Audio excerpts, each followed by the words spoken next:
Bismillahirrahmanirrahim. Assalamualaikum warahmatullahi wabarakatuh. Waalaikumsalam warahmatullahi wabarakatuh. Innal hamdalillah alladzi bi ni'matihi tatimmu shalihat wa fi fadlihi rafi'ud darajat. Asyhadu an la ilaha illallah wahdahu la syarika lah wa asyhadu anna Muhammadan abduhu wa rasuluh la nabiyya wa la rasula ba'dah. Alhamdulillah, kita bersyukur pada Allah pagi hari ini di tengah kesibukan aktivitas para bapak kita masih bisa untuk sama-sama bersilaturahim, bermuajahah dalam rangka menunaikan salah satu kewajiban kita selaku hamba Allah, yaitu ikram, menghormati kepada sesama muslim. Dan salah satu bentuk ikram kewajiban kita kepada sesama manusia ketika beliau sudah diwafatkan oleh Allah, ada kewajiban namanya fardu kifayah, yaitu kewajiban yang berlaku untuk setiap satu daerah atau satu kampung. Maka ini wajib untuk kita pelajari, yaitu apa? Merawat jenazah. Mulai dari apa? Pertama, mulai dari mentalqin. Kalau ada orang mau meninggal, dianjurkan untuk disiapkan dulu. Ini kita murajaah sebentar, nanti kita praktek bagaimana memandikan sama mengkafani. Pertama, kalau ada orang mau meninggal itu, pertama anjurannya apa? Dihadapkan ke arah kiblat terlebih dahulu. Kalau bisa menghadap ke arah kiblat. Ini ada satu hadis. Wa min hadil istahabbu, ini minas sunnati istaqbalal bil maridi al qiblata idza tayassara dzalika 'inda khuduril wafat wa illa fala haraj. Kata Syekh bin Baz, kalau ada seorang yang mau meninggal itu sebisa mungkin dihadapkan ke arah kiblat. Bagaimana cara arah kiblat itu? Kalau orangnya masih normal, artinya sehat, bisa dibalikkan jadi agak miring. Posisi kepala tetap di arah utara, kaki di arah selatan, kemudian badan dimiringkan ke sebelah barat. Jadi miring menghadap ke arah kiblat. Kalau orangnya masih bisa untuk miring. Tapi kalau tidak bisa, maka yang kedua, diarahkan ke sebelah barat, kaki di sebelah barat, kepala di sebelah timur, dengan menaikkan posisi kepala lebih tinggi dari posisi kaki. Ya, kalau ada di antara keluarga jenengan nanti sakit atau kita yang sakit harus dirawat di rumah sakit, maka cari ruangan yang posisi tempat tidurnya itu menghadap ke arah kiblat, biar enak. Ketika apa? Mau sholat, tanya ruang kelas berapa? Saya gak cari ruangnya, cari yang ada apanya? Kiblatnya. Jadi posisinya kayak gini, mungkin arah kiblat sana. Jadi posisi kaki sebelah sini, bahkan ini tempat tidur itu yang sejajar ke arah kiblat. Biar apa? Ketika nanti sholat, kalau sudah sholat kondisi tidur atau kondisi duduk, hanya tinggal bagian belakang ditinggikan kepalanya. Kalau ini boleh pakai bantal, atau kalau yang ada pakai apa? Dipan yang bisa dinaikkan, pakai itu. Kenapa? Karena nanti terkait dengan masalah ubudiyah. Seandainya nanti meninggal di tempat itu sudah menghadap ke arah kiblat. Jadi kalau bisa di antara sunnah, kalau kata Syekh bin Baz, minas sunnati, di antara sunnah itu ayustaqbalal bil marid, menghadapkan orang yang sakit al kiblah, ke arah kiblat. Kalau bisa. Wa illa, tapi kalau nggak bisa fala haraj, maka tidak mengapa, artinya nggak berdosa seandainya tidak menghadap ke arah kiblat. Jangan dipahami berdosa, tidak, ini hanya dianjurkan. Yang kedua, setelah menghadap ke arah kiblat, jangan lupa orang itu ditalqin. Talqin, tahu talqin? Apa talqin? Dari kata lakinu, ajarkanlah atau tuntunlah. Siapa? Mautakum, orang yang mau meninggal. Kalimat apa? La ilaha illallah. Jadi artinya ini, tuntunlah orang yang mau meninggal itu dengan kalimat la ilaha illallah. Maka kalau talqin tidak boleh diganti dengan kalimat Allah. Kalau Allah itu bukan talqin. Apa? Zikir. Beda ya, zikir sama talqin. Kalau talqin sebisa mungkin kalimat la ilaha illallah itu. Cara untuk mentalkin seperti apa? Jadi kalau ini ada orang yang sakit, mulut kita didekatkan ke telinga orang yang mau meninggal itu, orang yang sakit parah, ditalkin dengan kalimat la ilaha illallah. Kalau sudah ada balasan dari orang yang meninggal ini, nggak usah lagi ditalkin, biarkan. Jangan dipaksa. Selama ini orang apa? Dipaksa la ilaha illallah, la ilaha illallah, la ilaha illallah, la ilaha. Dia satu saat akan jenuh. Kejenuhan ini dikhawatirkan kemudian tidak lagi mau berucap kalimat itu. Jadi namanya talqin itu sunnah sekali, la ilaha illallah. Kalau sudah diucapkan, biarkan. Baru kalau nanti keluar lagi kalimat di luar kalimat itu, seperti mungkin panas atau sakit atau mungkin ibu atau mungkin bapak, berarti sudah apa? Sudah keluar dari kalimat la ilaha illallah itu tadi. Talqin lagi. Apa intinya? Kata Rasulullah, man akhiru kalami ila illallah dakhala al-jannah. Barang siapa, kata Nabi, yang akhir dari perjalanannya hidupnya ditutup dengan kalimat Allah, dakhala al-jannah, dia akan masuk ke dalam surga. Makanya dianjurkan dengan kalimat la ilaha illallah. Tapi kalau memang setelah kalimat la ilaha illallah itu di sekitarnya atau di sekelilingnya boleh dibacakan Yasin. Ini hadisnya dhaif, tapi ulama itu mempraktekkan. Apa kata Rasulullah itu? Lakinu mautakum iqra'u ala mautakum Yasin. Bacakanlah surah Yasin kepada orang yang mau meninggal. Kenapa kok dibacakan surah Yasin? Karena Yasin ini salah satu fadilah keutamaan surah Yasin, salah satunya apa? Yasin ini akan memudahkan seseorang untuk menghadapi kesulitan. Seperti Rasulullah mengalami kesulitan terberat Nabi saat itu ketika mau hijrah ke Madinah. Kenapa kok sulit? Pertama, rumah Nabi sudah dikepung. Bahkan yang terkepung itu, yang mengepung itu bukan orang biasa, orang-orang yang terhebat, orang-orang yang paling kuat, yang pandai bermain dengan pedangnya, itu yang ditunjuk untuk melindungi atau untuk menjaga rumah Nabi agar jangan sampai Rasulullah keluar dari kota Mekah. Sampai kemudian Allah perintahkan membaca surah Yasin. Jadi yang ke-9 sampai ayat 9 Nabi membaca itu. Wa ja'alna min baini aydihim sadda wa min khalfihim shaddan fa aghshaynahum fa hum la yubsirun. Ketika dibaca ayat itu kemudian fa hum la yubsirun, mereka enggak bisa melihat. Maka Nabi dari dalam rumah itu ngambil pasir, ditaruh di kepala-kepala mereka. Mereka enggak tahu kalau Nabi sedang keluar. Jadi kalau jenengan kemudian takut sama istri, pulang malam bacain itu di luar rumah. Ya, jadi kalau kemalaman takut itu pulang nang di mobil malam, so istri mau marah, dari luar itu sudah baca gitu kan. Ayat 9, wa ja'alna min baini aydihim sadda wa min khalfi shadda fa akhshabnahum fala yusirun. Ambil pasir ke wajah istri. Biasanya sebubuk pun. Bener, gak akan kelihatan. Dan ini subhanallah, kenapa? Kelilipan istrinya. Beda ya. Jadi kalau Nabi ada saddan itu apa? Pembatas, ada tembok, ada penghalang. Jadi nabinya ada, tetap biasa berjalan. Tapi mereka semua ada 8 orang saat itu di antara kabilah-kabilah atau suku-suku yang terhebat dipilih. Kemudian mereka semuanya tidak bisa melihat Rasulullah sampai bisa hijrah keluar dari kota Makkah ke Madinah. Makanya Yasin itu salah satu fadilahnya, kalau dibaca akan memudahkan kesulitan yang dihadapi. Orang mau meninggal itu kan menghadapi apa? Sakratul maut kan sulit. Seandainya kesulitan menghadapi sakratul maut, Yasin itu insya Allah akan meringankan. Tapi seandainya orang itu potensi masih bisa sembuh, maka kalau dibacakan Yasin, Allah mudahkan untuk segera disembuhkan. Itu keutamaannya. Makanya dibacakan surah Yasin.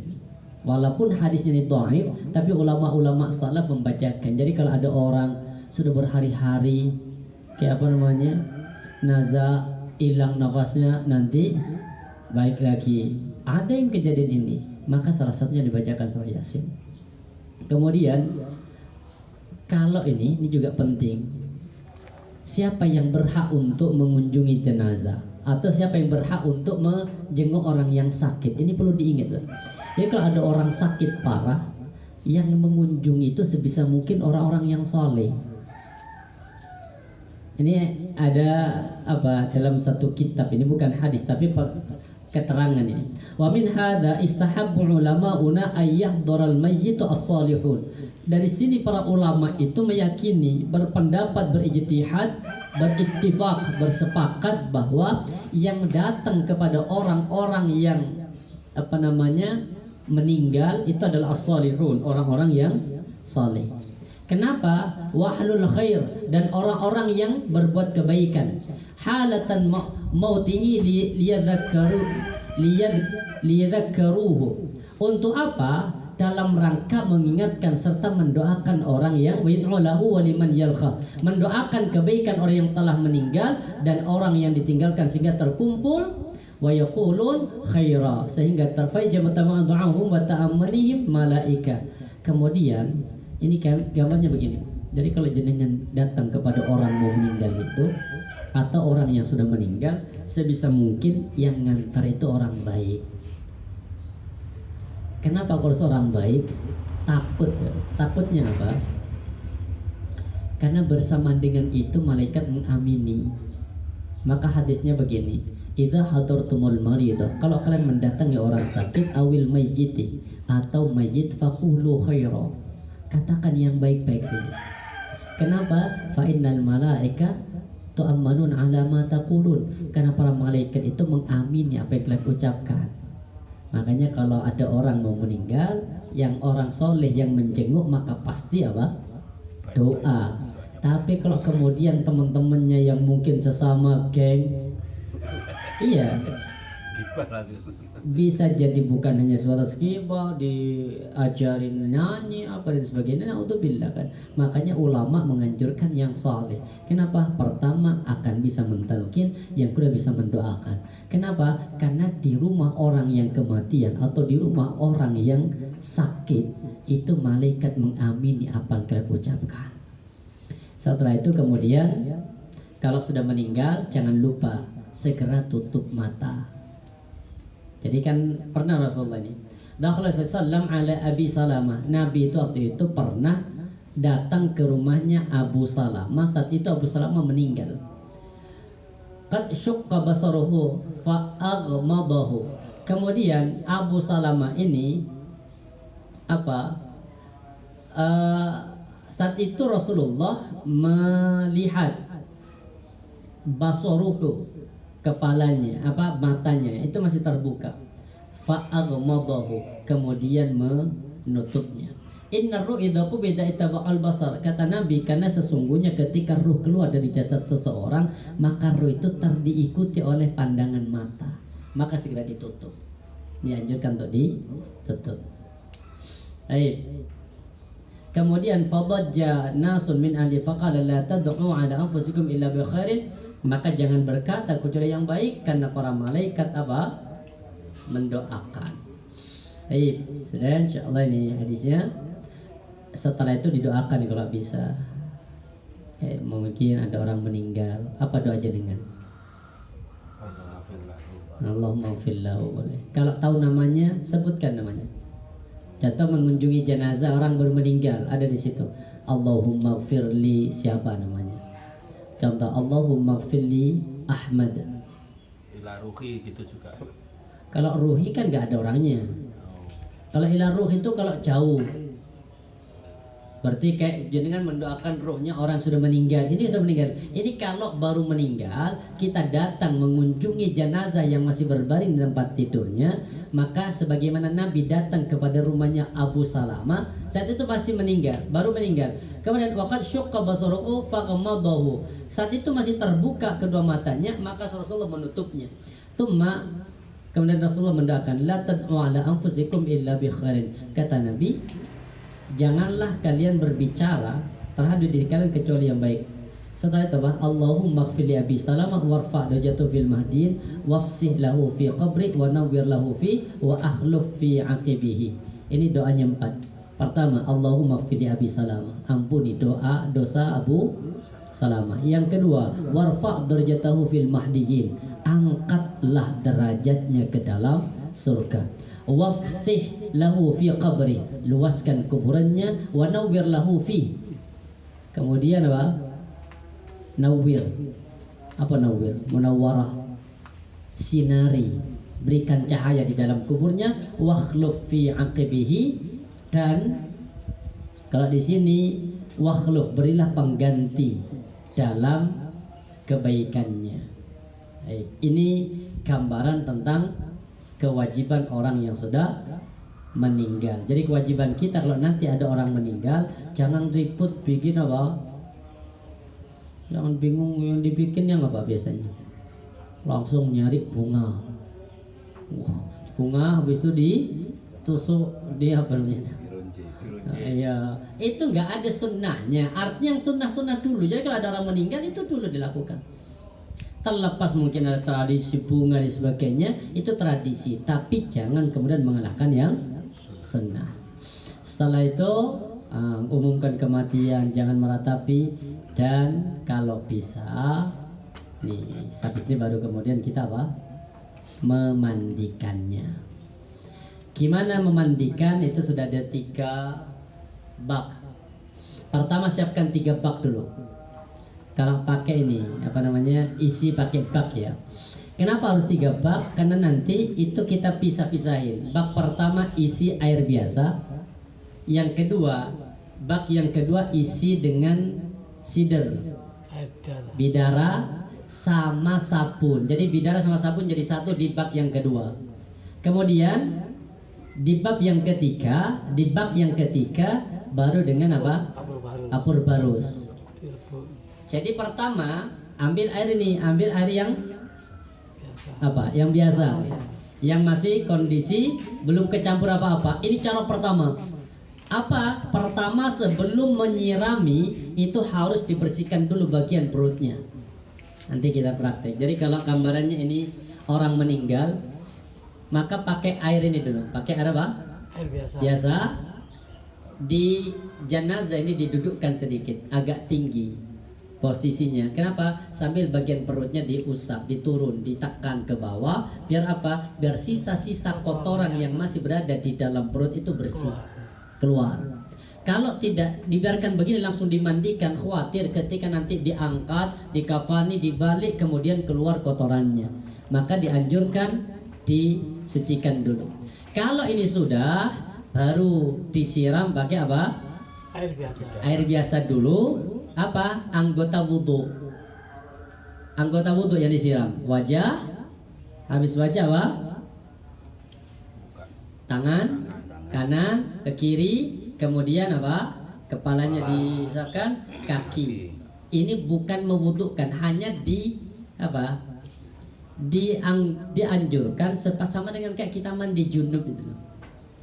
Jadi kan dianjurkan dari sebelah, dari anggota wudhu, habis itu dari sebelah kanan. Setelah itu baru nanti jenazah ini kalau sudah disiram, dibalik, apa namanya, dimiringkan.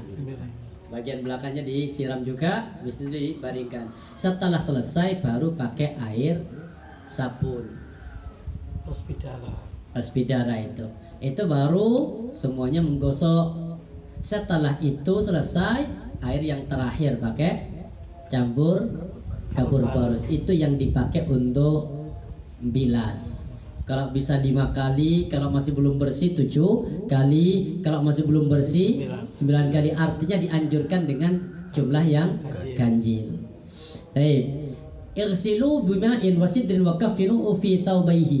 Kata Nabi, irsilu. Irsil itu artinya mandikanlah. Bima'in dengan air, wasidrin dan sidr, daun bidara. Jadi kalau ini kan sudah ada daun bidara di sini, Pak. Ambil daun bidara, campur. Jadi daun bidaranya itu remas saja, masukkan ke air. Air itu juga campur dengan air sabun. Biar nanti nggak usah nyabuni sendiri, sudah disabuni itu. Apakah harus pakai sampo? Nggak harus pakai sampo, sudah cukup. Jadi air yang ada di sabun itu sudah di kepala, itu sudah mencukupi. Kemudian Pertama, ibda biyaminiha wa madi'il wudu'i biha. Mulailah dari anggota badan sebelah kanan dan bagian badan yang dibasuh saat wudu. Ini Rasulullah ya, irsilnaha thalathan. Mandikanlah ia dengan air yang dicampur daun bidara sebanyak 3 kali, au khamsan atau 5 kali, au aktar atau lebih min dzalika in ra'aitunna dzalika bima'in wasidrin. Kalau bisa diperlukan dengan apa? Bima'in wasidrin. Waj'alna fil akhir kafura au syai'in min kafurin. Setelah itu terakhir kalau bisa itu tadi kafurin, kapur barus. Sudah ada semua kan? Nah, praktek habis ini. Setelah itu falamma faragna adana fa'al kailaina haqir. Kami memberitahu beliau, kemudian beliau melemparkan kain kepada kami dan bersabda, jadikanlah kain ini sebagai pembungkusnya. Baik, yang paling berhak, siapa yang paling berhak memandikan? Pertama, orang yang dikasih wasiat dulu. Ketika ada orang meninggal, jangan langsung ujuk-ujuk mandikan. Tanya dulu ke keluarganya. Bapak, ibu, atau mungkin ibu, bapak ini sebelum meninggal ada wasiat enggak? Kalau ingin dimandikan siapa? Selama dalam wasiat itu masih sesuai dengan syariat. Kalau sebelum bilang, Bu, tolong nanti yang mandikan Bu Amin yang pojok rumah itu. Wah, ini meninggalnya sih pilih-pilih. Gak dapat hidupnya, dapat meninggalnya. Jadi ini harus. Kemudian yang kedua, kalau dalam wasiat itu tidak memberatkan, seperti contoh wasiat, tolong ya sing mandikan aku itu harus anakku. Ternyata anaknya pas gak di rumah. Contoh orang kerja di Jakarta, telepon, meninggalkan semua mandiin. Jangan, sudah segerakan. Makanya di antara 5 sunnah yang harus digerakkan salah satunya bang, mengkafani, memandikan jenazah. Yang kedua, kalau tidak ada wasiat, baru orang yang paling dekat dengan si mayit, keluarga. Kalau tidak ada keluarga. Tapi kalau kemudian keluarga ini tidak ada yang bisa, makanya harus ada pelatihan ini. Keluarga nggak bisa, maka orang yang paling paham dalam mengurusi jenazah. Ini ingat, bapak kalau nanti menjadi tim pengurusan jenazah, itu bapak harus menjadi orang yang paling bisa dipercaya dan menutup aibnya. Makanya ada hadis itu, siapa orang yang menutup aib orang yang dimandikan, maka Allah akan ampuni dosanya sebanyak 40 kali. Ini keutamaannya Pak. Jadi jangan kemudian setelah memandikan cerita, ya Allah di bagian dadai gosong. Oh, iya. Ini nggak boleh, makanya sebelum bapak ini pelatihan, pertama harus siapkan dulu siap apa tidak untuk jadi tim pemandian jenazah. Kalau siap, harus ini. Kalau ditanya contoh kecelakaan, rusak contoh badannya, kenapa? Alhamdulillah lancar, kita aja jawabannya. Jadi jangan dijawab kondisinya. Gimana nih? Alhamdulillah lancar. Lancar itu artinya memandikannya selesai itu aja. Jangan kemudian ya Allah kakinya hancur situ, kemudian sirah itu otaknya keluar, jangan itu. Alhamdulillah ya. Jangan kebaikan. Kemudian yang ketiga, yang keempat, diperbolehkan bagi suami untuk memandikan pasangannya, boleh ya. Yang boleh memandikan selain lawan jenis itu hanya suami sama istri. Anak tidak boleh memandikan ibunya, anak laki tidak boleh memandikan ibunya. Atau anak perempuan tidak boleh memandikan bapaknya, atau sebaliknya bapak tidak boleh memandikan anak perempuannya. Kemudian apa? Ibu tidak boleh memandikan anak laki-lakinya. Nggak boleh. Kecuali anak itu masih usia 7 tahun ke bawah. Masih 7 ke bawah masih boleh. Karena 7 itu batasan namanya bang, belum balik. Namanya bang, mumayyiz. Mayyiz itu. Jadi anak yang boleh jadi imam itu kalau sudah mumayyiz. Itu pun masih ikhtilaf, hanya diperbolehkan untuk sholat sunnah, sedangkan sholat wajib tidak diperbolehkan. Jadi ini yang harus dijaga. Siapa yang paling berhak kalau ada wasiatnya adalah orang yang dikasih wasiat.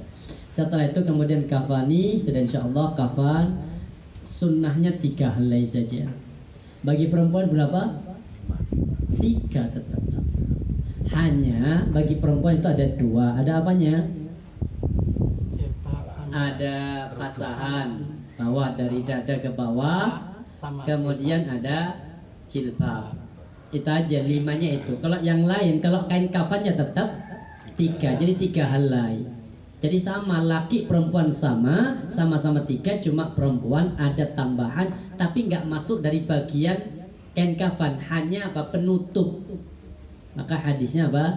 Idza kaffana ahadukum akhau falyuhsin kafanahu. Kata Rasulullah, apabila salah seorang yang kalian mengkafani saudaranya, maka hendaklah memperbagus kafannya.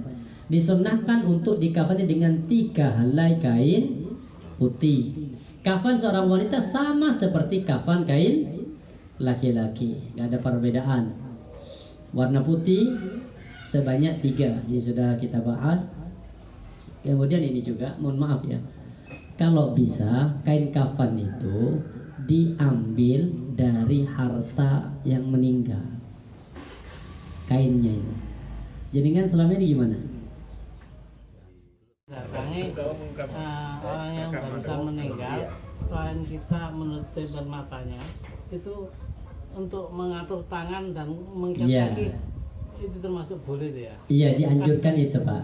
Jadi kalau selain menutup mata, maka anjuran selanjutnya mensedekapkan.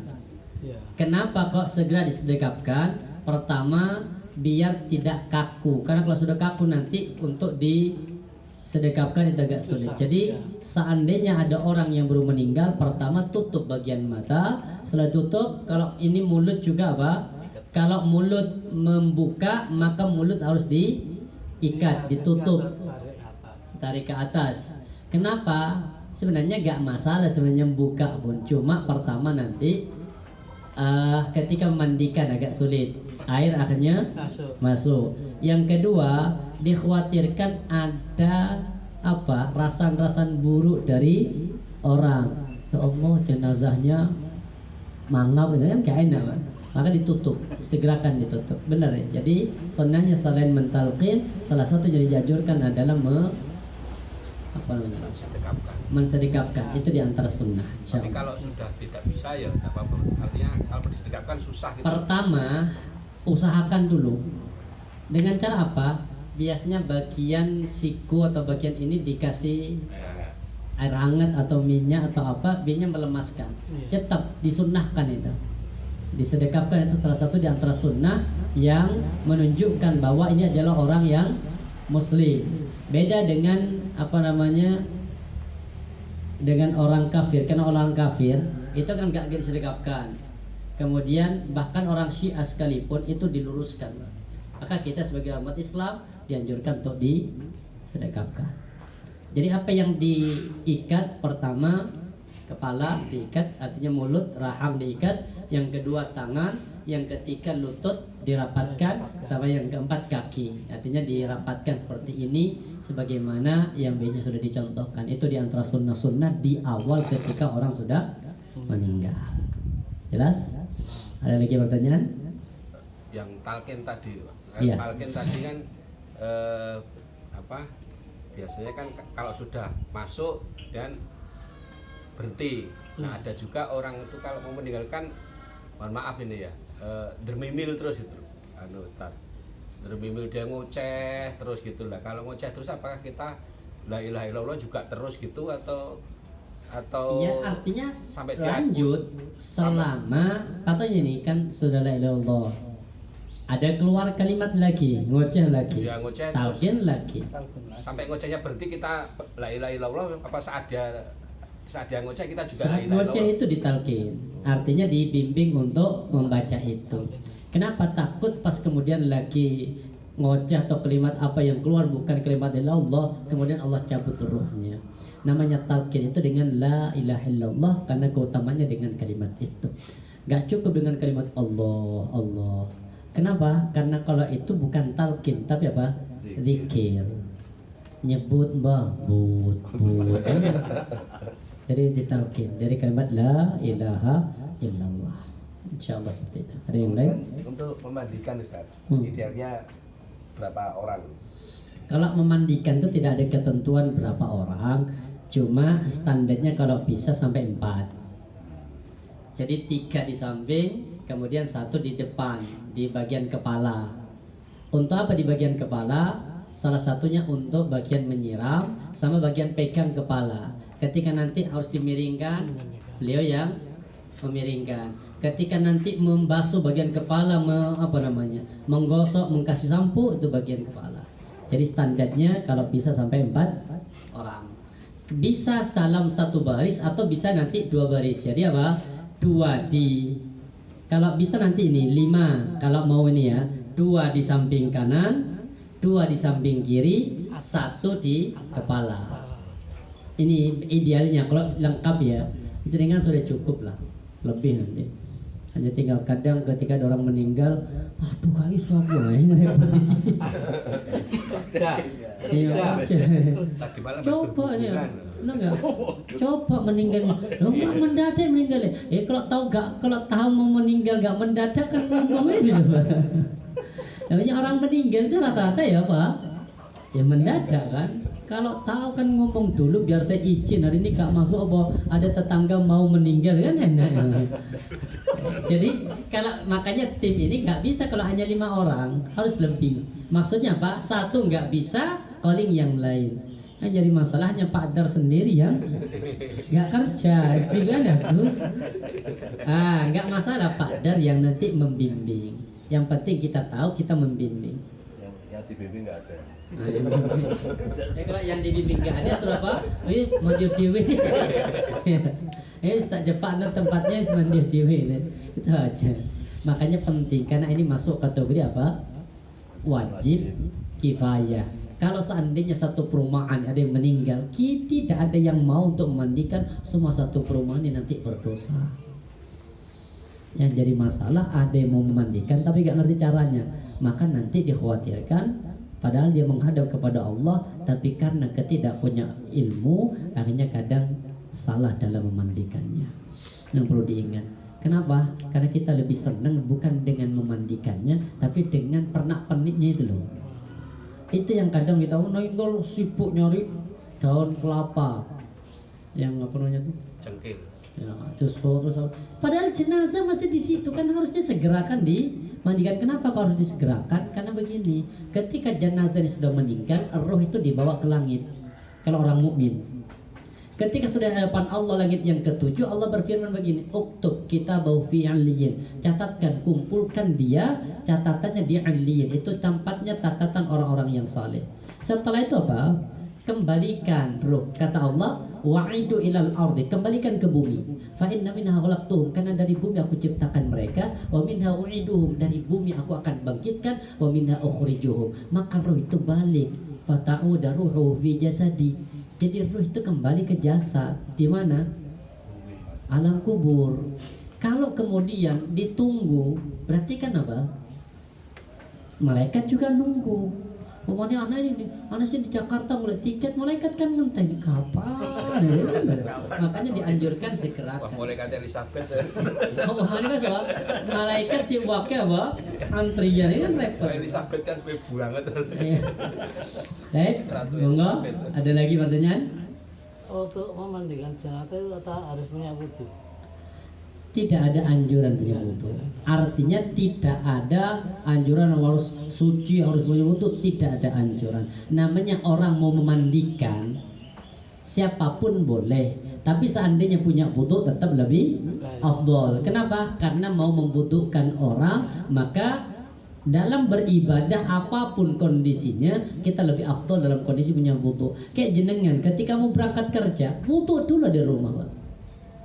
Berangkat mandi sekarang wudu sudah. Kenapa? Dikhawatirkan di tengah perjalanan Allah wafatkan kita, maka kita menghadap kepada Allah dalam kondisi suci. Jadi setiap mau keluar kemanapun kalau bisa wudu. Itu karena apa? Kita nggak tahu mada taksibu ghadha biayi ardin tamut. Kita nggak tahu di mana kita akan mati, besok masih hidup atau tidak, kita nggak akan tahu. Insyaallah. Ada yang lain? Kalau masalah apa itu kain kafan, memakai kain ikhramnya bekas dipakai dulu boleh. Ada yang ngomong begitu. Ya, patokannya gini Pak. Kalau kain kafan mau dipakai, kalau dia mau dijadikan kain kafan nggak masalah. Lebih baik jadikan kain kafan terakhir kan. Iya. Terakhirnya di mana? Kan kain kafan itu kan 3, 2 kain biasa, terakhir kain kafan boleh nggak masalah. Kenapa? Karena kan putih juga kan. Tapi kalau seandainya ini ihram itu yang memang dianjurkan pakai itu. Kalau pas berpakaian ihram, pakai kain ihramnya. Tapi kalau nggak pakai ihram nggak usah. Harus kain kafan biasa. Oh, Ustaz, biar tahu kalau ini habis umroh. Oh, catatannya lengkap. Oh, nggak usah loh. Oh, lah umroh peng 5 berarti kan? Kain kafan 5. Gak usah perkara itu. Kadang orang bener cocok lali kan ihramnya lepona membantu. Kain itu hanya sebatas kain. Yang membantu itu nanti kalau dalam ihramnya atau dalam ketika dia haji atau umrah, kalau mustajab atau mukbilah itu yang membantu. Nah, kalau kain kafannya itu ya percuma. Makanya sebisa mungkin tetaplah ikuti yang dicontohkan Nabi. Kemudian boleh pakai parfum. Nanti setelah dikafani kasih parfum. Tapi kalau orang sedang ihram nggak boleh. Mati sedang ihram jangan dipakein parfum. Karena orang ihram itu kan tidak pakai parfum, terutama bagi perempuan itu. Insyaallah seperti itu. Ini bisa apa? Iya. Untuk kain kafan ada yang bilang apa? Bisa selain putih bisa apa? Loreng, garis-garis. Boleh. Hadisnya sahih. Jadi kain kafan itu kayak ini, kayak apa namanya? Selimut kayak kita dulu itu, apa selimut yang zaman jahiliyah. Iya, putih. Iya. Selimut rumah sakit. Rumah sakit ya, Pak. Nih, jadi kain kafan. Spray itu. Ini dalam hal ini telah ada hadis marfu, kain kafan mata di 5 halai, akan tapi di dalamnya ada seorang rawi yang majhul. Kemudian kain kafannya dengan apa? Nih, kalau bisa Rasulullah itu pernah dikafani dalam 3 kain, yaitu yamaniyah berwarna putih suhuliyah dari bahan katun. Tidak ada gamis baju di antara kain kafan itu, tidak ada pula imam masurban, beliau dimasukkan dalam bungkus dalam kain kafan. Kemudian kalau bisa kain kafannya yang terbaik yang disenangi Nabi itulah kain kafan yang berwarna apa namanya? Belang-belang itu. Iya, boleh putih atau boleh yang bergaris bercorak, itu nggak masalah. Dan itu juga dianjurkan, masuk kategori yang dianjurkan, insyaallah. Mau nanya Ustaz, di dalam lubang kuburan itu kadang-kadang yang meninggal perempuan. Gagal apa? Di dalam makam lahat itu kebetulan yang meninggal perempuan. Terus otomatis kan saudaranya, karena saudaranya kan nggak kuat, nggak apa kan. Terus orang lain gitu boleh apa enggak Ustaz? Untuk masukkan, Masukkan. nggak masalah. Dan menerima pun juga nggak masalah. Nggak masalah. Kenapa? Karena kan tidak menyentuh apa namanya itu fisiknya kan. Ya. Boleh. Kan hanya sebatas disentuh kain kafannya. Yang nggak boleh tadi memandikan. Kalau mandikan itu kenapa? Karena ada aurat besar yang tidak boleh terlihat. Jadi seandainya ada apa? Mungkin yang turun, gak ada mahramnya ini. Contoh, mohon maaf ya, dia sendirian perempuan, laki semua. Memandikan nggak boleh. Kalau dimandikan, kalau saya mandikan gimana? Ini darurat ini, nggak boleh juga laki-laki mandikan. Tapi kalau jematas memasukkan silahkan. Kalau memang tidak ada yang apa namanya itu mahram yang dibawa, mungkin contoh nggak kuat, silahkan diperbolehkan. Boleh, dan tidak menjadikan batal wudunya. Karena sentuhan itu bukan kepada sentuhan kulit, bukan pada sentuhan kulit, tapi sentuhan kepada yang ada kain, batasannya kain, itu tidak membatalkan. Yang membatalkan kalau kata Imam Syafi'i ketika kulit ketemu dengan kulit. Jadi kalau kayak sekarang nih, contoh saya nyentuh istri begini, ini kan Imam Syafi'i nggak batal. Kenapa nggak batal? Karena memang ini bukan sentuhan dengan kulit. Tapi kalau begini salaman, ini kan kulit ketemu kulit, ini yang kemudian dibatalkan. Insyaallah masih diperbolehkan. Monggo yang lain, barangkali ada yang lain. Jelas ya? Baik, kita sekarang praktek siapkan untuk memandikan. Kan kafannya sudah ada. Ayo monggo. Kita praktek. Ya, kalau lu siang Sak koper itu. Iya, jadi satu paket. Satu paket. Mana kini ya, Bu? Saya